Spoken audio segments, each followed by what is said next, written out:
Hi hello good morning welcome to Chandan logics. Andhra Pradesh మరియు తెలంగాణలో group 2 examination కి ప్రిపేర్ అయ్యే అభ్యర్థులందరికీ ఒక ఇంపార్టెంట్ అప్డేట్.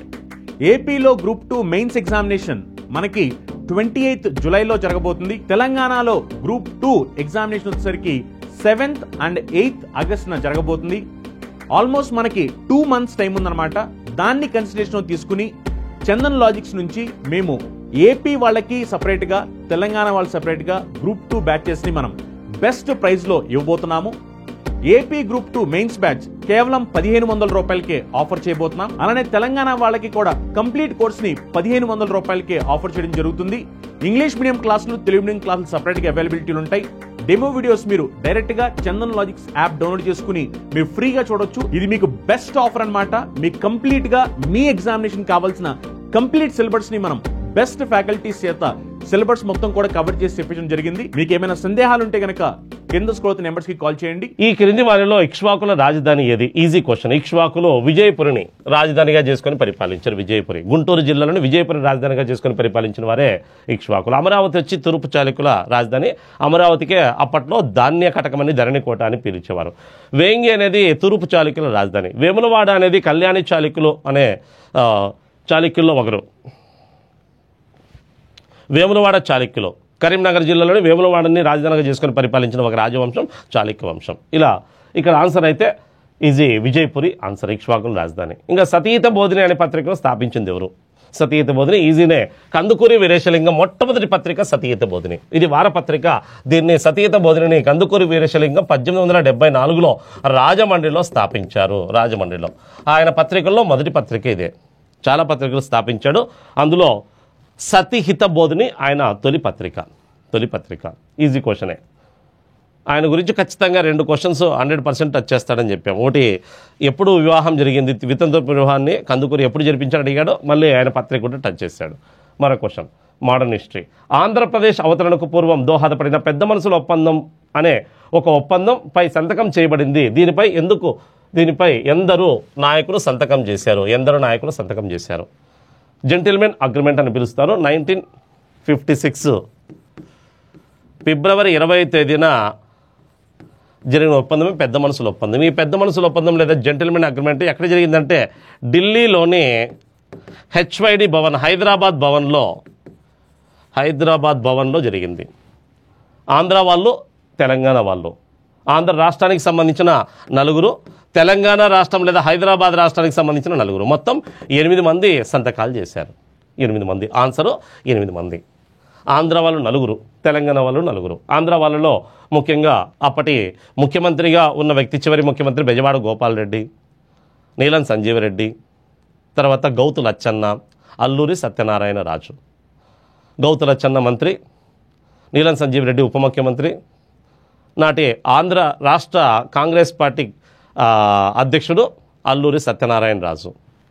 ఇక తెలంగాణ తరఫున అప్పటి హైదరాబాద్ ముఖ్యమంత్రి బూర్గుల రామకృష్ణారావు, హైదరాబాద్ మంత్రులు కేవి రంగారెడ్డి, మర్రి చెన్నారెడ్డి. ఇక హైదరాబాద్ అప్పటి కాంగ్రెస్ పార్టీ అధ్యక్షుడు జేవి నరసింగరావు. అటువైపు 9, ఇటువైపు 9, మొత్తం 8 మంది పెద్ద మనసుల ఒప్పందంలో సంతకాలు చేసిన వారి సంఖ్య. ఎప్పుడు జరిగిందంటే 1956 ఫిబ్రవరి 20.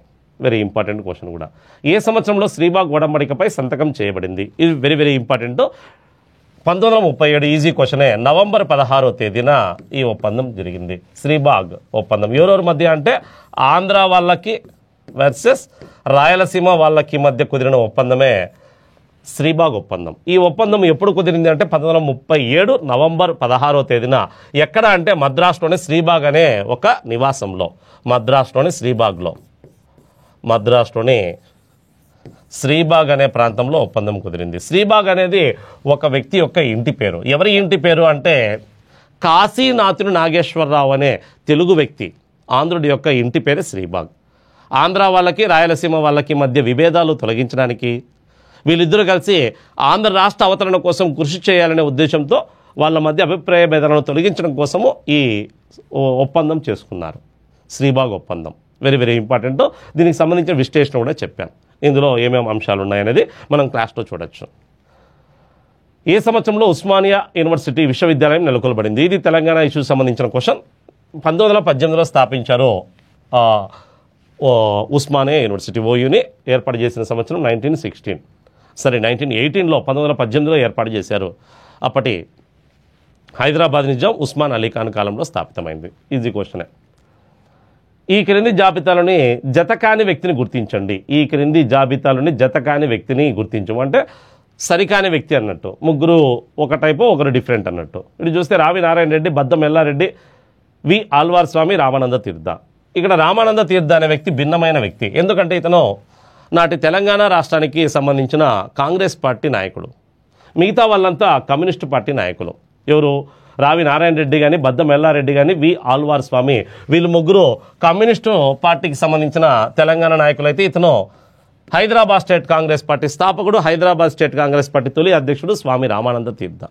కాబట్టి భిన్నమైన వ్యక్తి ఎవరంటే రామానంద తీర్థ అనే వ్యక్తి. ఇది కూడా తెలంగాణ ఇష్యూకి సంబంధించిన క్వశ్చన్.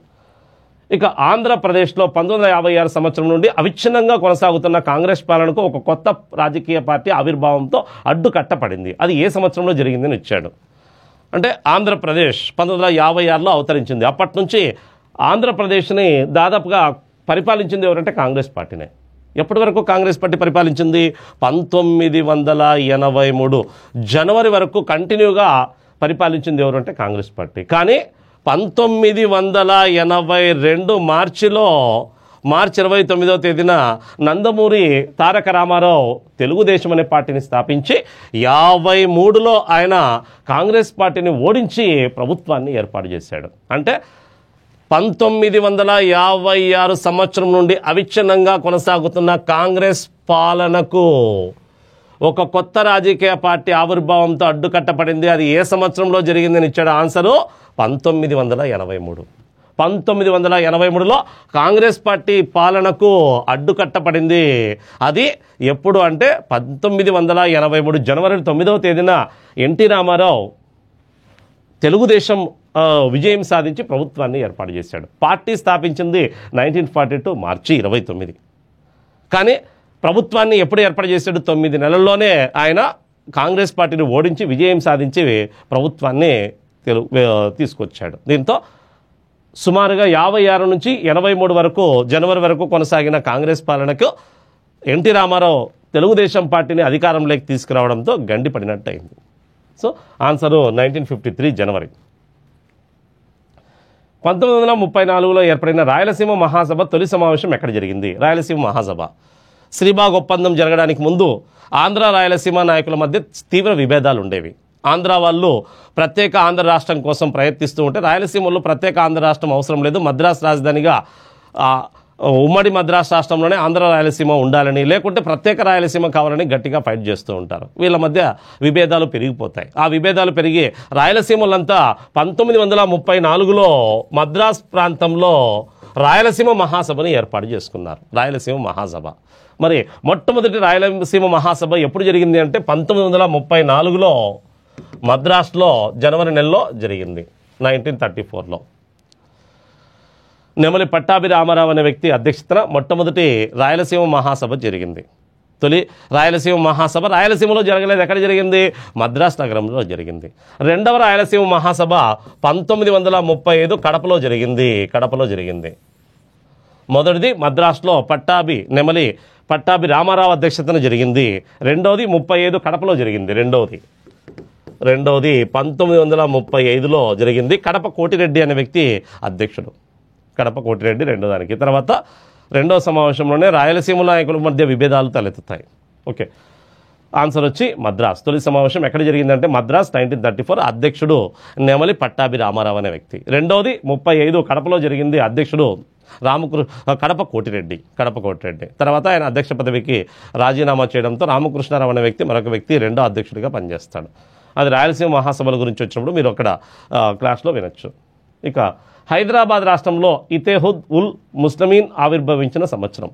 ఇతేహుదుల్ ముస్లిమీన్ పార్టీ అనేది హైదరాబాద్ రాజ్యంలో స్థాపితమైన పార్టీ. ఇతేహుదుల్ ముస్లిమీన్ పార్టీ ఒక మత సంస్థ, ఇస్లాం మత సంస్థ.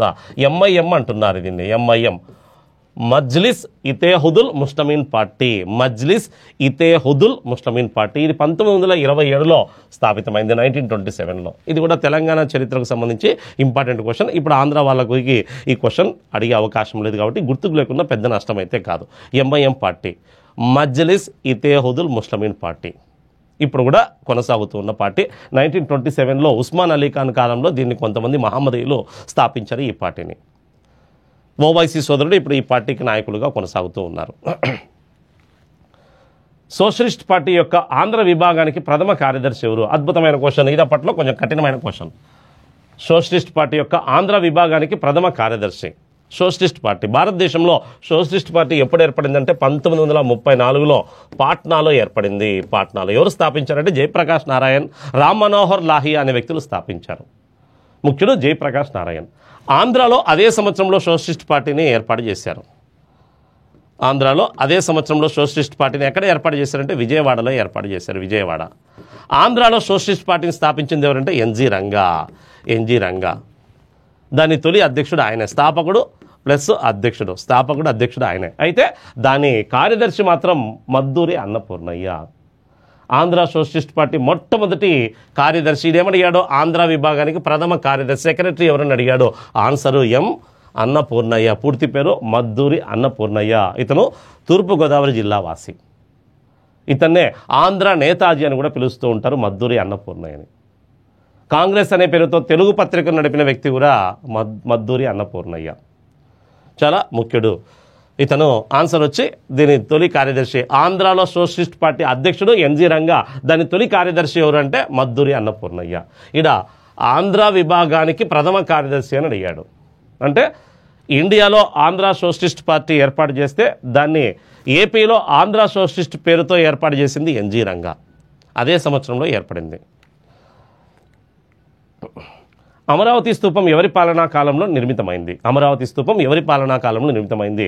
వేంగి చాళుక్యులు, ఇక్ష్వాకులు, శాతవాహనులు, శాలంకాయలు. ఈజీ క్వశ్చనే. శాతవాహనుల కాలంలో నిర్మితమైంది.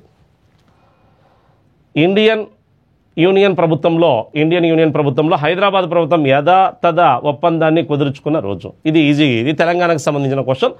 1947 నవంబర్ 29. 1947 నవంబర్ 29.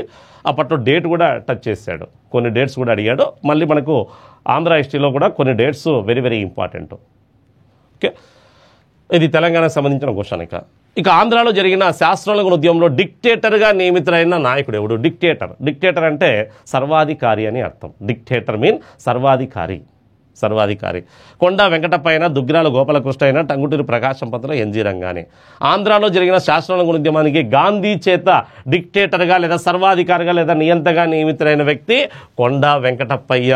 దేశభక్త కొండా వెంకటప్పయ్యని గాంధీజీ ఆంధ్రదేశంలో ఈ ఉద్యమ సర్వాధికారిగా లేదా డిక్టేటర్గా నియమించాడు. ఎవరి చేత నియమించబడ్డాడు? గాంధీజీ చేత, మహాత్మా గాంధీజీ చేత నియమించబడిన వ్యక్తి. కొండా Venkatappayya బిరుదే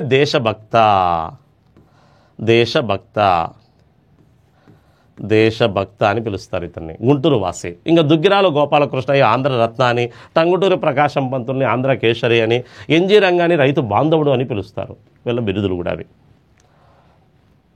history of Telangana arm struggle, Telangana సాయుధ పోరాట చరిత్రను రచించింది ఎవరు? ఇది తెలంగాణకు సంబంధించిన అంశం. మనకి ప్రజెంట్ అడిగే అవకాశం లేదు. దీని ఆన్సర్ అయితే దేవులపల్లి రామానుజరావు ఈ గ్రంథాన్ని రచించాడు. History of Telangana arms struggle అనే పేరుతో, తెలంగాణ సాయుధ పోరాట చరిత్ర అనే పేరుతో గ్రంథం రాసింది ఎవరంటే దేవులపల్లి రామానుజరావు. ఇది తెలంగాణ వాళ్ళకి ఇంపార్టెంట్. నెక్స్ట్ మనకు అడిగే అవకాశం లేదు కాబట్టి గుర్తుకు లేకుండా నష్టమేం లేదు. మరో క్వశ్చన్. అతి ప్రాచీన శివాలయంగా పరిగణించబడుతున్న పరశురామేశ్వరాలయం ఎక్కడ ఉంది? పరశురామేశ్వరాలయం ఎక్కడ ఉంది అని ఇచ్చాడు. అద్భుతమైన క్వశ్చను. ఆన్సరు తొండవాడ, గుడిమల్లం, రేణిగుంట, జోగుల మల్లవరం అని ఇచ్చాడు. Answer very important, Gudimallam. ఇది భారతదేశంలో అనేది ప్రాచీన శివలింగం గుడిమల్లంలోని 13 అడుగుల శైవ శిల్పం. 13 అడుగుల శైవ శిల్పం. చిత్తూరు జిల్లాలోని గుడిమల్లం అనే గ్రామంలో స్వర్ణముఖి నదీ తీరాన ఉంది. 13 అడుగుల శివలింగం కనిపిస్తుంది. ఇందులో బ్రహ్మ, విష్ణు, మహేశ్వరుడు ముగ్గురు కనిపిస్తారు. శాతవాహనుల కాలంలో పూజలు అందుకున్న ఏకైక శివలింగం. తర్వాత అక్కడ పరశురామేశ్వరాలయం పేరుతో టెంపుల్ నిర్మించారు. మొదటి టెంపుల్ లేదు, కేవలం శివలింగం మాత్రమే ఉండేదంట. స్వర్ణముఖి నదీ తీరాన ఉంది. రేణిగుంటకు దాదాపుగా 10-15 కిలోమీటర్ల దూరంలో ఉంది, కానీ గుడిమల్లం అనే గ్రామంలో ఉంది. అందుకే గుడిమల్లం అని పిలుస్తూ ఉంటారు. ఇది క్రీస్తుపురం 2వ శతాబ్దం నాటి శివలింగం, అంటే 2200 సంవత్సరాల కాలం నాటి శివలింగం. ఇండియాలోనే అతి ప్రాచీనమైన శివలింగం ఏది అంటే గుడిమల్లంలోని 13 అడుగుల శైవలింగం. 13 అడుగులు ఉంటుంది, రాతితో నిర్మించిందే. బ్రహ్మ, విష్ణు, మహేశ్వరుడు ముగ్గురు ఈ శివలింగంలో దర్శనమిస్తారు. లింగ రూపంలోనే శివుడు, విష్ణువు, బ్రహ్మ ముగ్గురు దర్శనమిస్తారు. శాతవాహనుల గురించి వచ్చినప్పుడు ఈ విషయం గురించి శైవ మతంలో మీకు వచ్చి ఉంటుంది, అక్కడ విశ్లేషణాత్మకంగా చూడొచ్చు దీని గురించి. క్రీస్తుపురం 2వ శతాబ్దం నాటిది ఇది. ఇక ఆంధ్ర రాష్ట్ర ఏర్పాటు సాధనకై శ్రీ పొట్టి శ్రీరాములు ఆమరణ నిరాదీక్ష ప్రారంభించిన రోజు, డేట్ అడిగాడు. ఆంధ్ర రాష్ట్ర అవతరణ కోసం మొట్టమొదట దీక్ష చేసింది ఎవరంటే స్వామి సీతారాం లేదా గొల్లపూడి సీతారామ శాస్త్రి. ఆయన 1951 ఆగస్టు 15వ తేదీన దీక్ష చేశారు, 35 రోజుల పాటు. అయితే ఆంధ్ర రాష్ట్ర అవతరణ కోసం దీక్ష చేసిన రెండో వ్యక్తి ఎవరంటే పొట్టి శ్రీరాములు. ఎప్పుడు స్టార్ట్ చేశారంటే ఆయన దీక్ష 1952 అక్టోబర్ 19వ తేదీన దీక్ష ప్రారంభించాడు. Answer C. 1952 అక్టోబర్ 19వ తేదీన దీక్ష స్టార్ట్ చేసి డిసెంబర్ 15 వరకు కొనసాగించాడు. డిసెంబర్ 15వ తేదీన చనిపోయాడు. ఎన్ని రోజులు అంటే 2 రోజులు తక్కువ 2 నెలలు, 2 months. 2 days తక్కువ 2 months = 58 days. డిసెంబర్ 15వ తేదీన ఆయన చనిపోయాడు. తర్వాత డిసెంబర్ 19వ తేదీన నాటి భారత ప్రధాని జవహర్లాల్ నెహ్రూ పార్లమెంటులో ఆంధ్ర రాష్ట్రాన్ని ఏర్పాటు చేస్తామని ఎప్పుడు ప్రకటించాడంటే డిసెంబర్ 19వ తేదీన ప్రకటించాడు. 1952 డిసెంబర్ 19వ తేదీన ఆంధ్ర రాష్ట్రాన్ని మద్రాస్ నగరం నుంచి విడదీసి ఏర్పాటు చేస్తామని ప్రకటించాడు. అంటే ఆయన చనిపోయిన 3 రోజుల తర్వాత ఈ ప్రకటన, 4 రోజుల తర్వాత ఈ ప్రకటన వెలువడింది. డిసెంబర్ 15న చనిపోయాడు. 15, 16, 17, 18 అంటే 19వ తేదీన ప్రకటించాడు 4 రోజుల తర్వాత. ఆయన దీక్ష స్టార్ట్ చేసింది అక్టోబర్ 19, 52. చనిపోయినది డిసెంబర్ 15. ఎన్ని రోజులు అంటే 58 రోజులు, 2 days తక్కువ 2 months. చూడండి డేట్లు ఇప్పటి వరకు 3-4 డేట్లు టచ్ అయ్యాయి. ఇక ఏ ఉద్యమ కాలంలో తన ధైర్య సాహసాలను ప్రదర్శించడం ద్వారా ఆంధ్రకేసరిని బిరుదు టంగుటూరి ప్రకాశం పొందారు. టంగుటూరి ప్రకాశం పంతులకి ఉన్న బిరుదే లైన్ ఆఫ్ ఆంధ్ర అంటారు. Line of Andhra. కేసరి అంటే సింహముని, ఆంధ్ర సింహమని పిలుస్తారు ఎవరిని? టంగుటూరి ప్రకాశం పంతులు. మళ్ళీ బాలయ్య బాబు కాదు, బాలయ్య బాబు మొత్తం ఆంధ్ర తెలంగాణలకే మంచి సింహం, గొప్ప సింహ. ఆయన అనేక సినిమాలు కూడా సింహాతో తీసిన సినిమాలన్నీ హిట్ అయ్యాయి. ఆయన సినిమాల్లో సింహం, కానీ ఇక్కడ ఉద్యమాల్లో సింహం ఎవరంటే ఆంధ్రకేసరిగా ప్రసిద్ధి చెందిన వ్యక్తి. అయితే ఏ ఉద్యమ కాలంలో ఈ బిరుదు వచ్చింది అని అడిగాడు. Different question. అందరికీ ఆంధ్రకేసరిని బిరుదు అంటే అందరూ ఆన్సర్ చేస్తారు, అందుకే వాడు డిఫరెంట్గా ఇలా ఇచ్చాడు. ఏ ఉద్యమ సమయంలో ఆయన ఆ బిరుదు పొందాడు అని. ఆన్సర్ ఇక్కడ సైమన్ గో బ్యాక్ ఉద్యమ కాలంలో ఈ బిరుదు వచ్చింది.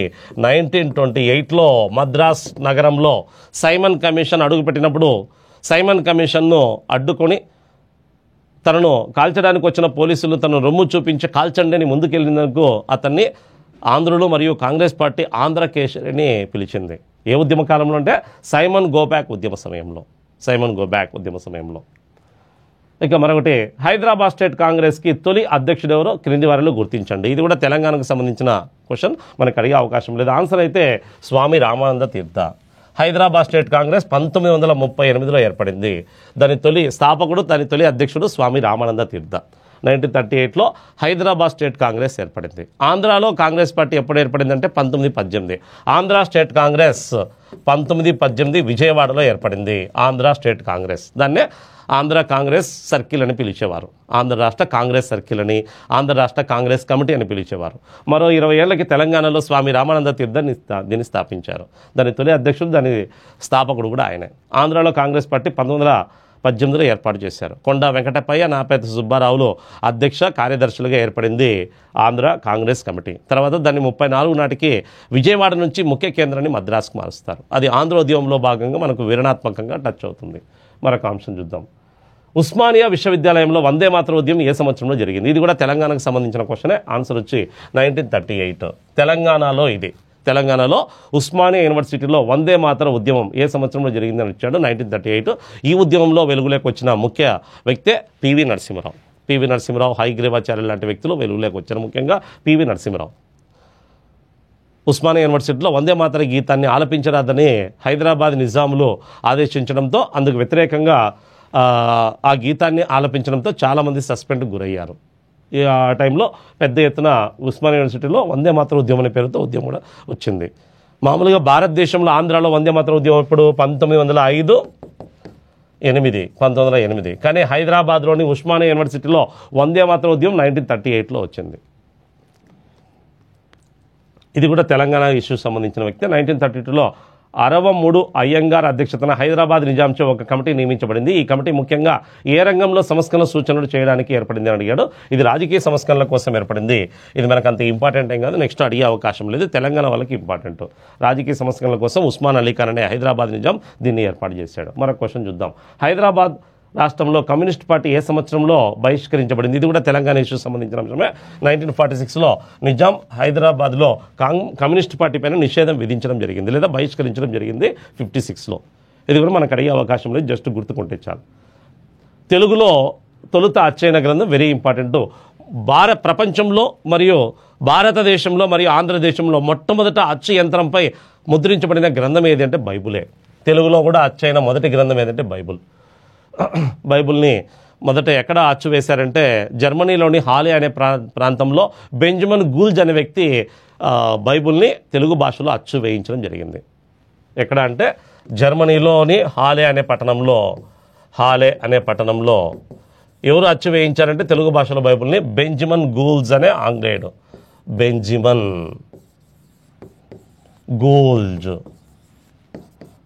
గూల్జ్ అనే వ్యక్తి అచ్చయించాడు. Answer Bible.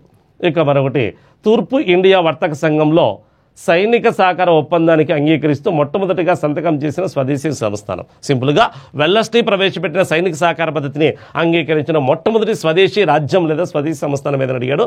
Easy question. Indian history పరంగా, ఆంధ్ర హిస్టరీ పరంగా, తెలంగాణ హిస్టరీ పరంగా వెరీ వెరీ ఇంపార్టెంట్ హైదరాబాద్ రాజ్యం. హైదరాబాద్ నిజాం నాటి నిజాం అలీ ఖాన్ 1798లో ఈ పద్ధతిని అంగీకరించి బ్రిటిష్ వారికి సైనిక పోషణ కోసం అనంతపురము, కర్నూల్, కడప, బళ్ళారి వంటి 4 జిల్లాలని దత్తత చేశాడు. సైనిక సహకార పద్ధతిని అంగీకరించిన మొట్టమొదటి స్వదేశీ సంస్థానం ఏదంటే హైదరాబాద్ సంస్థానం లేదా హైదరాబాద్ రాజ్యం. పాలకుడు నిజాం అలీ ఖాన్.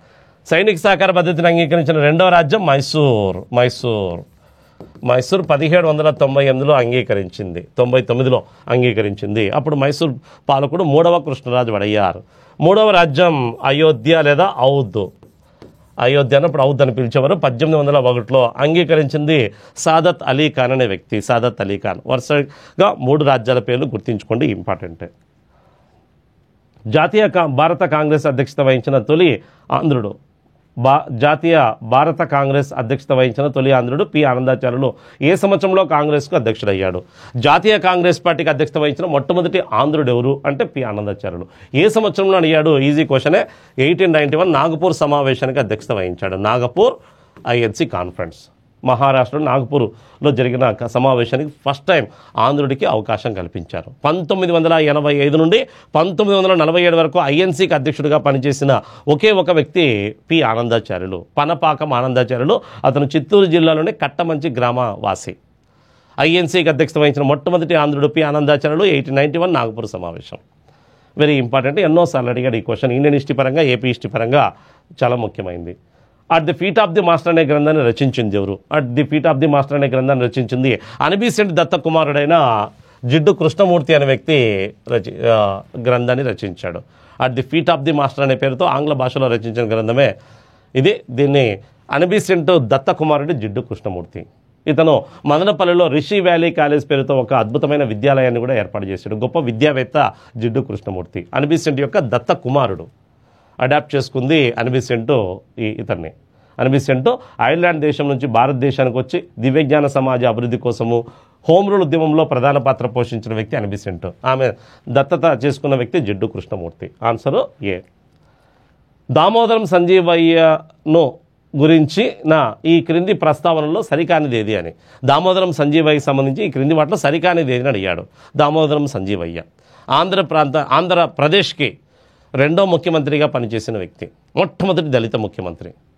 లేదా హరిజన ముఖ్యమంత్రి, మరియు అతి చిన్న వయసులోనే ఆంధ్రప్రదేశ్ ముఖ్యమంత్రిగా పనిచేసిన మొదటి వ్యక్తి. 39 ఏళ్ల వయసులోనే ఇతను ముఖ్యమంత్రిగా పనిచేసిన వ్యక్తి.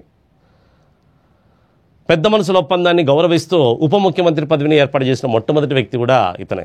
మరి ఇతనికి సంబంధించి సరికానిది ఏది అని అడిగాడు. సరికానిది ఏది అని. ఆయన ఎన్నికల్లో ఏనాడు ఓడించబడలేదు అని అడిగాడు. ఆయన ఆంధ్రప్రదేశ్కు రెండో ముఖ్యమంత్రి. కరెక్ట్. మొదటి ముఖ్యమంత్రి ఎవరంటే నీలం సంజీవ్ రెడ్డి, రెండో ముఖ్యమంత్రి ఇతనే.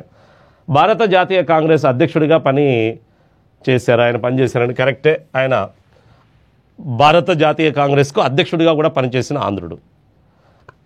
మొదటి వ్యక్తి అయితే స్వతంత్రం తర్వాత 1900 ఆంధ్రప్రదేశ్ అవతరించిన తర్వాత జాతీయ కాంగ్రెస్ పార్టీకి అధ్యక్షుడిగా నీలం సంజీవ్ రెడ్డి పనిచేశాడు. తర్వాత ఇతను కూడా నియమించాడు. అంటే ఇది కరెక్టే. ఆంధ్రప్రదేశ్ ప్రభుత్వంలో మంత్రిగా పనిచేశారు. కరెక్టే. మొదట ఆంధ్రప్రదేశ్ తొలి ముఖ్యమంత్రి ఎవరంటే నీలం సంజీవ్ రెడ్డి. నీలం సంజీవ్ రెడ్డి ముఖ్యమంత్రిగా ఉన్నప్పుడు ఇతను మంత్రిగా కూడా పనిచేశాడు. కార్మిక శాఖ మంత్రిగా పనిచేశాడు దామోదరం సంజీవయ్య. అంటే ఆయన ఎన్నికల్లో ఏనాడు ఓడించబడలేదని అడిగాడు. లేదు, ఆయన ఓడిపోయాడు. కాబట్టి 3 కరెక్టు. మొదటిది సరైనది కాదు, అది సరికాదు, మిగతావన్నీ సరైనవే. ఇక మరొకటి, మచిలీపట్నంలో జాతీయ కళాశాలను స్థాపించిన సంవత్సరం. ఇది స్వదేశీ ఉద్యమ టైంలో సంబంధించిన క్వశ్చన్. మచిలీపట్నంలో జాతీయ కళాశాలను స్థాపించిన సంవత్సరం 1907లో స్థాపించారు. 1907. 1907లో స్వదేశీ ఉద్యమ టైంలో దీన్ని ఏర్పాటు చేశారు. మచిలీపట్నం నేషనల్ కాలేజ్ను బిపిన్ చంద్రపాల్ ప్రారంభించారు. ఇది 1910 నుంచి పనిచేయడం ప్రారంభమైంది. 7లో స్థాపిస్తే 10 నుంచి పనిచేయడం ప్రారంభమైంది. Very important. 7లో స్థాపించారు. 7లో స్వదేశీ ఉద్యమం స్టార్ట్ అయిన తర్వాత 1907లో ఈ పాఠశాలని చాలామంది ఆర్థిక సహాయం కారణంగా స్థాపించారు. న్యాపాతి సుబ్బారావు మరికొంతమంది ఆర్థిక సహాయం చేయడంతో ఇది స్థాపితమైంది. దీని తొలి ప్రిన్సిపల్ కొప్పెల్ల హనుమంతరావు అనే వ్యక్తి దీని తొలి ప్రిన్సిపల్. దీన్ని ప్రారంభించింది బిపిన్ చంద్రపాల్. ఇది ఎప్పటి నుంచి పనిచేయడం ప్రారంభించింది అంటే 1910 నుంచి పనిచేయడం ప్రారంభమైంది. ఇక మహాప్రస్థానంను రచించింది ఎవరు? ఇది తెలంగాణకు సంబంధించింది మరియు అద్భుతమైన క్వశ్చన్. మహాప్రస్థానం అనే గ్రంథం రచించింది అందరికీ తెలిసింది శ్రీరంగం శ్రీనివాసరావు. ఆన్సరు శ్రీరంగం శ్రీనివాసరావు. మరో క్వశ్చన్, తెలుగులో తొలి నవల ఏదో ఈ క్రింది వారిలో గుర్తించుము. తొలి తెలుగు నవల రాజశేఖరం చరిత. దీన్ని రచించింది ఎవరంటే కందుకూరి వీరేశలింగం పంతులు. తొలి తెలుగు నవల రాజశేఖరం చరిత్ర. చూడండి, కందుకూరి వీరేశలింగం పైన ఇప్పటి వరకు 3 క్వశ్చన్స్ వరకు టచ్ అయ్యాయి. ఖచ్చితంగా 3-4 క్వశ్చన్స్, కనీసం 2 అడుగుతాడు ఆయన గురించి ప్రతి ఎగ్జామ్లో. రాజశేఖరం చరిత్ర అనే గ్రంథాన్ని రచించాడు ఆయన. అది తొలి తెలుగు నవలగా ఫేమస్ అయింది. తొలి తెలుగు నవల రాజశేఖరం చరిత. లాస్ట్ వన్, ఆంధ్ర విశ్వవిద్యాలయం తొలుత ఏర్పడినప్పుడు దాని కార్యస్థానం ఎక్కడుంది అని అడిగాడు. ఆంధ్ర యూనివర్సిటీ ఎప్పుడు ఏర్పాటు చేశారంటే 1926 ఏప్రిల్ 26వ తేదీన స్థాపించారు. మొట్టమొదటి దీని కేంద్ర కార్యాలయాన్ని ఎక్కడ ఏర్పాటు చేశారంటే విజయవాడ. మొదట ఎక్కడ ఏర్పాటు చేశారంటే విజయవాడ. తర్వాత కొన్ని కారణాల వల్ల దీన్ని 1930 నాటికి ఎక్కడికి మార్చారంటే విశాఖకు మార్చారు. అంటే స్థాపించినప్పుడు దీని తొలి కార్యాలయం, దీని కార్యస్థానం ఎక్కడుంది అని అడిగాడు. కార్యస్థానం ఎక్కడంటే విజయవాడ లేదా బెజవాడ. తర్వాత దాన్ని ఎక్కడికి మార్చారంటే విశాఖపట్నానికి మార్చారు. ఎప్పుడు 1930 నాటికి. ఇప్పుడు కూడా అది ఆంధ్ర యూనివర్సిటీ ముఖ్య కేంద్రం ఇప్పుడు కూడా విశాఖనే కొనసాగుతుంది. ఇది అప్పట్లో కొంచెం కఠినమైన క్వశ్చన్గా, కన్ఫ్యూజ్ అయిన క్వశ్చన్గా చెప్పొచ్చు. ఇవి 2008 గ్రూప్ 2 ఏపీ హిస్టరీకి సంబంధించిన క్వశ్చన్స్. ఇవి బట్టి మీకు తెలుస్తుంది ఎక్కువగా 2008లో శాతవాహనుల గురించి దాదాపుగా శాతవాహనులు మౌర్య సంబంధించి కాన్సెప్ట్ సంబంధించి సుమారుగా 17 క్వశ్చన్స్ వరకు టచ్ చేశాడు. ఇక్ష్వాకుల గురించి ఒక 2-3 క్వశ్చన్స్, శాతవాహనులు వేంగి చాళుక్యుల గురించి ఒక 6 క్వశ్చన్స్, తర్వాత రెడ్డి రాజుల గురించి ఒక 2 క్వశ్చన్స్, గోల్కొండ కుతుబ్ షాలకు సంబంధించి ఒక 2 క్వశ్చన్స్, ఆధునిక ఆంధ్రదేశ విజయనగర సామ్రాజ్యం గురించి ఒక 4-5 క్వశ్చన్స్, ఆధునిక ఆంధ్రదేశ చరిత్ర గురించి దాదాపుగా 35 నుంచి 40 క్వశ్చన్స్, అందులో తెలంగాణ ఇష్యూస్ గురించి ఒక 10 క్వశ్చన్స్ అడిగాడు. అంటే క్వశ్చన్స్ సరిని బట్టి ఎలా ఎగ్జామ్ ఉంటుంది అనేది గ్రహించవచ్చు. ఓకే. తర్వాత 2011 క్వశ్చన్ పేపర్, 2012 క్వశ్చన్ పేపర్. ఇక వెరీ వెరీ ఇంపార్టెంట్, ఉమ్మడి ఆంధ్రప్రదేశ్ విడిపోయిన తర్వాత 2 ఎగ్జామ్ జరిగాయి, 17-19 పేపర్స్ వెరీ వెరీ ఇంపార్టెంట్. అయితే ఇవి కూడా మీకు అవగాహన ఉండాలనే ఉద్దేశంతో 2008, 2011, 12 క్వశ్చన్ పేపర్ చెప్తున్నాం. దీని తర్వాత 2011 group 2 AP history question paper విశ్లేషణ చూద్దాం. ఈ పేపర్లో మీకు మరికొన్ని ఎక్స్ప్లెనేషన్స్ కూడా చెప్పాం కాబట్టి ఇవన్నీ మళ్ళీ మీకు 24 మెయిన్స్లో మనకు ఇందులో సంబంధించి ఒక 2-3 క్వశ్చన్స్ రిపీట్ అయ్యే అవకాశం ఉంటుంది, లేదంటే ఎక్స్ప్లెనేషన్ సంబంధించిన వాటిలో కూడా చాలా క్వశ్చన్స్ మళ్ళీ మనకి వచ్చే అవకాశం ఉంటుంది. ఓకే, తర్వాత మనము మరొక పేపర్ ఎక్స్ప్లెనేషన్లో కలుద్దాం. Thank you very much. Andhra Pradesh మరియు తెలంగాణలో గ్రూప్ 2 ఎగ్జామినేషన్ కి ప్రిపేర్ అయ్యే అభ్యర్థులందరికీ ఒక ఇంపార్టెంట్ అప్డేట్. ఏపీలో గ్రూప్ 2 మెయిన్స్ ఎగ్జామినేషన్ మనకి 28th జూలైలో జరగబోతుంది. తెలంగాణలో గ్రూప్ 2 ఎగ్జామినేషన్ వచ్చేసరికి 7th and 8th ఆగస్టున జరగబోతుంది. ఆల్మోస్ట్ మనకి 2 months టైం ఉందన్నమాట. దాన్ని కన్సిడరేషన్ తీసుకుని చందన్ లాజిక్స్ నుంచి మేము ఏపీ వాళ్ళకి సపరేట్గా, తెలంగాణ వాళ్ళకి సపరేట్గా గ్రూప్ 2 బ్యాచెస్ ని మనం బెస్ట్ ప్రైస్ లో ఇవ్వబోతున్నాము. ఏపీ గ్రూప్ 2 మెయిన్స్ బ్యాచ్ కేవలం 1500 రూపాయలకే ఆఫర్ చేయబోతున్నాం. అలానే తెలంగాణ వాళ్ళకి కూడా కంప్లీట్ కోర్స్ ని 1500 రూపాయలకే ఆఫర్ చేయడం జరుగుతుంది. ఇంగ్లీష్ మీడియం క్లాసులు, తెలుగు మీడియం క్లాసులు సపరేట్ గా అవైలబిలిటీలు ఉంటాయి. డెమో వీడియోస్ మీరు డైరెక్ట్ గా చందన్ లాజిక్స్ యాప్ డౌన్లోడ్ చేసుకుని మీరు ఫ్రీగా చూడొచ్చు. ఇది మీకు బెస్ట్ ఆఫర్ అన్నమాట. మీకు కంప్లీట్ గా మీ ఎగ్జామినేషన్ కావాల్సిన కంప్లీట్ సిలబస్ ని మనం బెస్ట్ ఫ్యాకల్టీస్ చేత సిలబస్ మొత్తం కూడా కవర్ చేసి చెప్పించడం జరిగింది. మీకు ఏమైనా సందేహాలు ఉంటే గనక కింద